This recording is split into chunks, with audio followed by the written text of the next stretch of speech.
ساعات نقعد مع ناس يقعدوا يتكلموا في كلام عميق قوي، تبقى دماغنا مصدعة قوي وحياتنا مليانة قصص صعبة قوي، وعمالين احنا بنفكر في ديشليون حاجة وهم بيتكلموا في تفاصيل التفاصيل التفاصيل، واحنا مش فاهمين هم بيقولوا ايه اصلا. بس احنا لازم نبقى ذوق، لازم نبقى فاهمين. فنعمل ايه بقى؟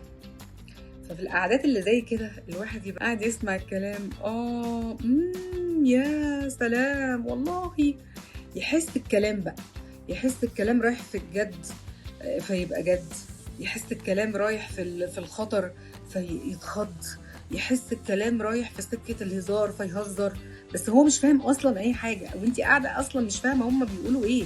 وخاصة لو عريس بقى انتي عينك عليه وعايز تتجوزيه، بس انتي يعني لازم تبيني له ان انتي البت الحتة المثقفة بقى، الحتة المثقفة.